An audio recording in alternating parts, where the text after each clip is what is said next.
Welcome to the American Institute of Architects Kansas City Chapter's Legends and Leaders program. This series highlights AIA architects and others that have helped shape our community, lead the AIA, and mentor a new generation of designers. Elizabeth Amirahmadi is a founding partner of International Architects Altair. Elizabeth has designed award-winning cultural centers, higher education, and corporate projects, and received recognition and prestigious awards such as the American Institute of Architects Citation Award for Adaptive Reuse and the Kansas City Business Journal's Capstone Award. Recent projects include recognition for the Sinclair School of Nursing and the Memorial Student Union renovation at the University of Missouri. Local projects include the major renovation to the Kansas City Museum, the Roasterie headquarters, and the Lakeside Nature Center. She has served on the board of the Kansas City Municipal Arts Commission, the Hispanic Chamber of Commerce, and the Mattie Rhodes Arts and Cultural Counseling Center. Elizabeth is an active member of the AIA Kansas City. She received the 2022 AIA Kansas City Chapter Gold Medal Award for her career achievements and support of the chapter. Elizabeth began her architectural studies at the University of Autónoma de Guadalajara. She then completed both her bachelor's and master's degrees at the University of Nebraska. Let's meet Elizabeth. Good afternoon. We're interviewing Elizabeth Amirahmadi today for our Leaders and Legends program for the AIA Kansas City. And Elizabeth, I want to welcome you to our program. We really appreciate you coming to talk with us. And we're here in your beautiful office and home, and I want to talk about your career. And it's an honor, sincerely, of you thinking of me. So I really appreciate it. So I hope it's interesting stuff. Very happy. Yes. Lots of interesting things. Thank you. Well, starting with, I bet your path to becoming an architect is a little different than others that we've heard. Why don't you tell us about what made you decide to become an architect? My path was very unusual. Sincerely, I never thought in being an architect. My parents hired an architect to build the house when I was like around 8 years old. And I know I had an uncle, far uncle, not direct uncle, who was also an architect, but I think so, maybe I saw him for 2 hours. That was it. I had graduated and I was studying accounting. I was finishing my first year when I was watching Miss, I don't remember Universe. If it was Miss, yeah, it was Miss Universe. And everybody says what they are doing. And then it was my mother, my younger sister, and me. And I said, accounting feels like high school. It's like boring. And then my mother said, you are good at math. Why don't you become an engineer? And I said, oh, no, that's boring. And, and then, but I remember my mother and me used to walk, and always we were looking at houses. And I was given an allowance on Sundays, and I will go and buy Thomas Architecture and so many other interior magazines. And then I said, well, maybe I could study interior design. But then I thought, who will hire an interior designer in Mazatlan? And then my mother says, well, an architect is between an engineer and a designer. And I say, oh, okay, that's true. So as my father walked in, arrived home, about half an hour later, I informed him that I was switching to architecture the next year. And when I went to architecture, I was completely unprepared. I went to study at the Universidad Autónoma de Guadalajara. And over there were large classes, like 100 students. And I will tell you that almost everybody knew that they wanted to study that. They had been taking drawing classes. So it was a rude awakening for me, usually having good grades. So suddenly, I got a B. But suddenly you realize that you love it. And I continue, and I fell in love with architecture, and that has been it. So I never envisioned myself, or I thought, I should be an architect. That was not on the plans, but I couldn't do anything else. Wonderful. Good answer. So we actually, I think you went to university in Mexico, and then you moved to University of Nebraska. where you met your husband. I came in exchange program with 12 other students. We were part of we were supposed to be 6 months in United States, 1 semester in United States, 1 semester in England, and 1 semester in Brazil. Well, I met my husband in Nebraska. I'm a 4th year of architectural school. And then I decided to continue the relationship. So I did transfer to Nebraska to finish my undergraduate. And a year later, we got married. And then we also completed our master's degrees there in Nebraska. And ended up then moving to Kansas City, where I never planned to be here. Actually, never planned. Truly, the plan was not to be living in the United States. Life happens, and that's how I end up here. And we were actually planning to move to the East Coast, and there was an ad. My husband responded, and then we moved to Kansas City. And there was another time that we were planning to move from Kansas City, which was just before we opened our office. But I will tell you, I think so Kansas City has a magnet. Once you are here, life is easy, there is culture, there is good food, and you can enjoy and go for vacation anywhere. So, it has been Kansas City's home. Yes. So. Yes. For a long time, decades now. Not decades 40 years.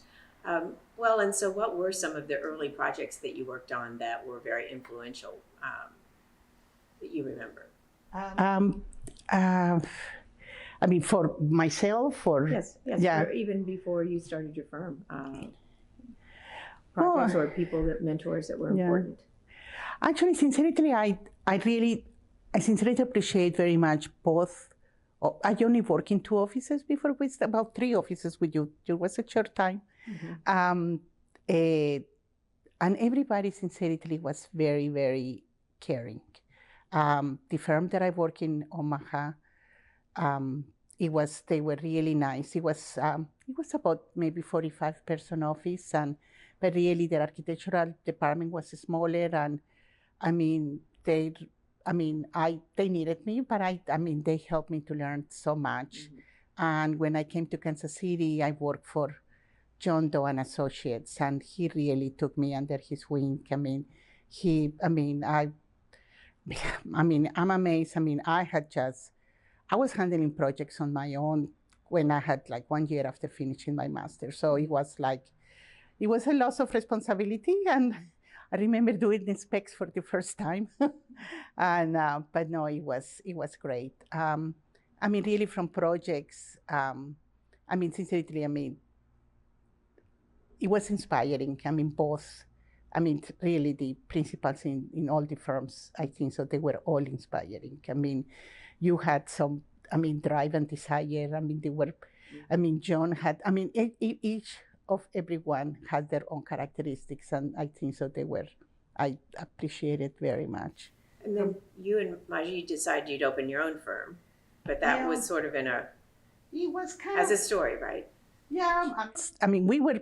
Sincerely, we were moving. We have gone and traveled for about 4 or 5 months to decide where we were going to move to the East Coast. We sold our house in here, and then I was already registered, and he had to come back. It was at the time when you take your test once a year, and we had to come back for him to repeat the design test. And then a couple of friends. They were talking, and they thought they were going to start a firm.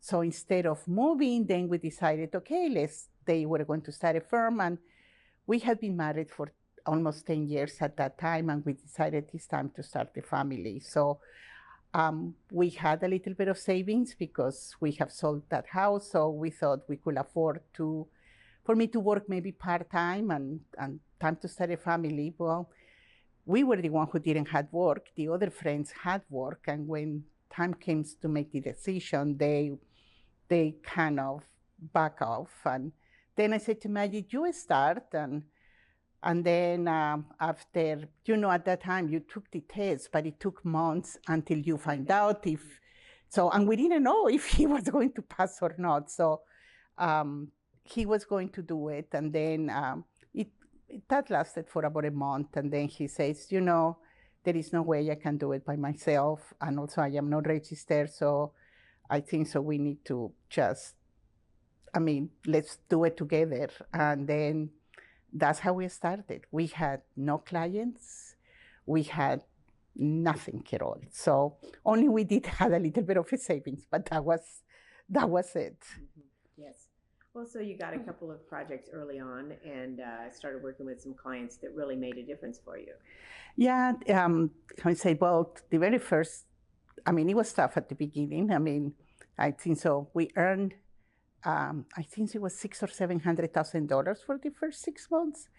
But finally, a client hired us, and we did go there also. We got some work with Crown Center, and Parks and Recs was about our third client. And at that time, I don't remember if you remember, but it was on Sunday newspaper. They would post all the projects. And we thought it was one park, but actually there were 7 parks. So we gave the fee for one park. But we didn't have anything else to do. So we just ended up doing that work. But that work led us to more projects with Parks and Recs. And because I remember in one of the parks, we had to design some dugouts for a baseball field. And of course, we custom designed the dugouts. Well, everybody will just go to the Means catalog and pull up a dugout. But and I think so some of the project managers appreciate it, and that actually ended up leading to like Lakeside Nature Center, which is a project that really we truly enjoy. And and then at that time, Sheila Kemper Dietrich was in the park board, and the Kemper Museum was about 3.5, 4 years, and they wanted to do some improvements. So designed by Gunnar Burkett. Yeah, and he had retired. Mm-hmm. So they contacted the main architect that used to work for him and asked to give a proposal. He did wanted to put a little of his mark. For us, we actually, so funny because Gunnar came when the project was under construction.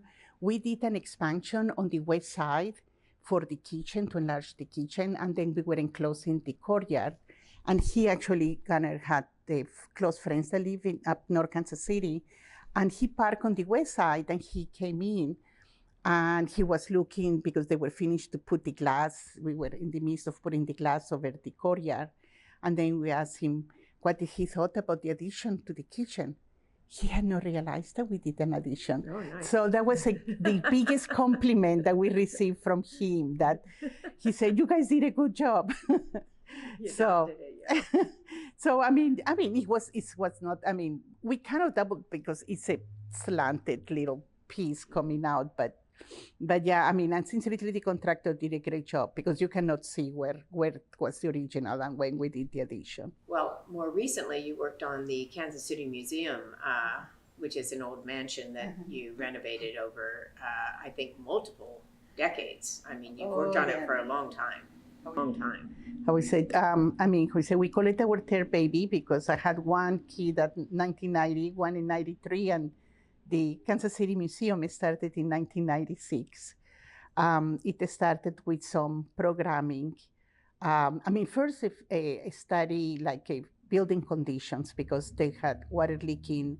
So we end up doing a programming for the project assessment, and then we had to take care of the exterior. The stone was caving in. All the roofing of the building was completely, we have to take it out, put it back in, all the window and door, exterior door and window replacement.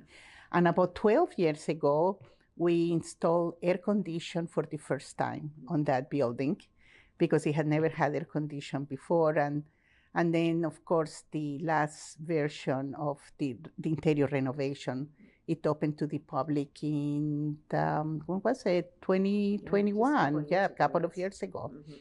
Yeah, it's beautiful. Yeah. The historic outside looks so gorgeous, and inside Thank it's you. perfect. It really Well, the exterior needs a cleaning now. It's getting to the point that we need to go back to because we did that. That was actually more like about 17 years ago when we did that. So we need to come back.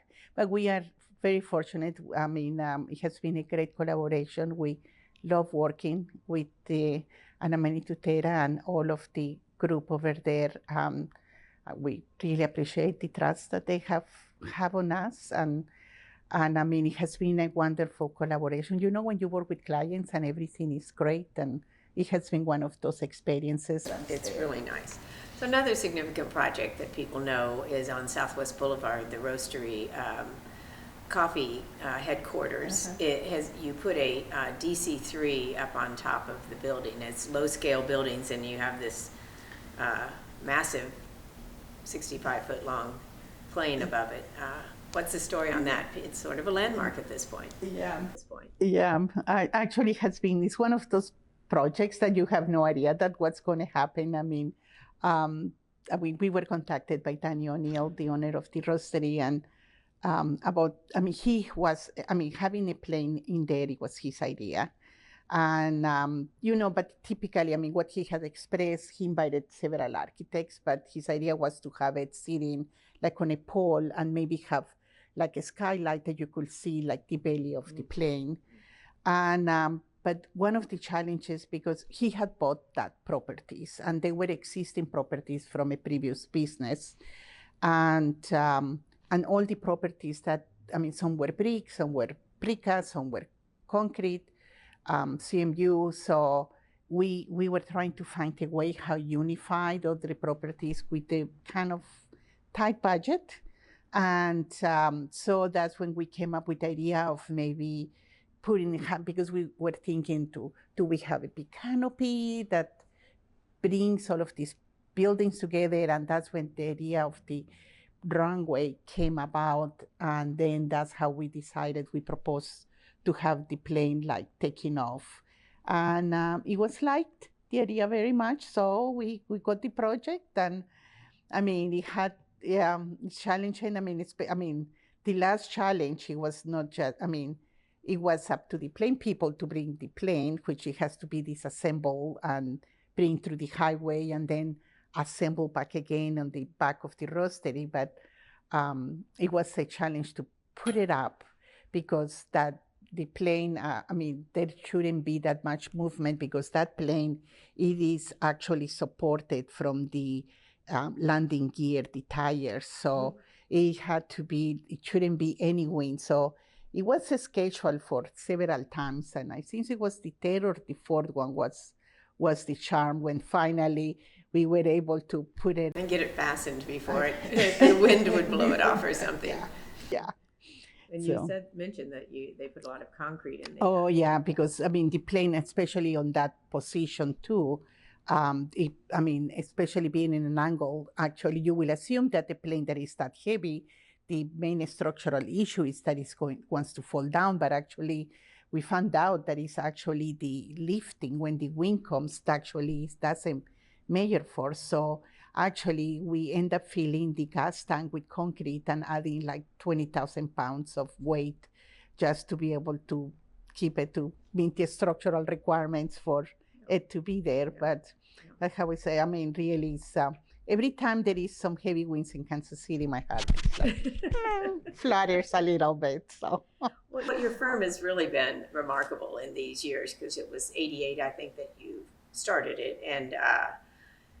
And you've gotten over 50 or 60 design awards. You've really made your mark. And so that's been a benefit to the entire region. But also another interesting thing is that you and Majid, being partners and married and kids, and of course running this firm and living always, you've had the offices in 3 locations, and you live above the office. So you're sharing locations and family and business. 30 years. 30 years we have literally lived above the office, but that was our way to be able to combine both work and life and still be present in our kids' life. When we started, we did not live by the office, but one of the rooms I did convert it into a nursery, and the babysitter will come to the office to take care of Ava, my first one. And then by the time, 3 years later, just a month before my second daughter born, we moved to 1308 Pennsylvania, where we actually live also above the office. Another historic building. Another listed, historic building listed in the register. Mm-hmm. And this one also is listed on the register. And then, so we were there for 7 years, and then we have outgrown that size, and that's when we moved here, and we have been here for 23 years. But I mean, well, having your husband as your partner has to have some unique challenges. How did that and benefits? How have you been able to have this wonderful partnership for so long? I will say the first, I mean, is respect and honesty. I mean, believe it, after 42 years, we approach things differently, we think differently. You will assume that after working together and living together that we will somehow, but I mean, it is all for the good of the projects and for the good of the office, and we put our personal feelings really aside. Because I mean, I just joking. I mean, actually, I did. Usually, like because we are a small firm, so we are really, while he may be the principal for some projects and I'm for other projects, we all, I mean, we are aware of every single project. We review designs and stuff like that, and sometimes, like as we are going through ideas, and he says something, and then I say no. I mean, I don't like it, or I question something, then he jokingly will go and write bad over his whatever sketch or idea he had. And actually this... That's your input is bad. I mean... Nice. Yeah. He said it was a bad idea. I say, I mean, it's like I have to be honest. I mean, regardless, not because he's my husband, I have to think that everything that he says is good, so... but no, he's pretty good. He's a keeper, and I have kept him for 42 years. So, but actually, the office for a holiday present, it gave me a bad stamp, so I can go. You don't even have to say anything. I don't need to say anything. I have to just pull up my stamp. Well, so no, but really, like a sense of humor is part no, of the, it's. package. I mean, the thing is, I mean, we have to. I mean, we know that if we say we don't think it's a good idea, you know that we are doing it.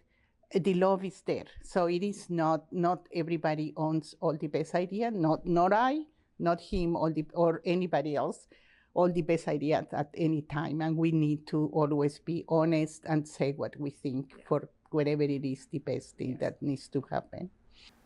Well, so you've been very active with the AIA Kansas City, and last year were awarded the Gold Medal Award from AIA Kansas City. Congratulations. Thank you. Very well earned and deserved.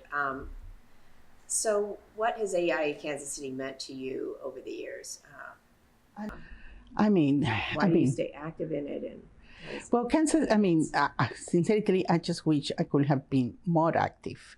But I mean, you know, being a female, being a foreigner, and trying to make a business when you have absolutely no contacts, you don't know anybody. We have, literally when we moved here, we have been in Kansas City.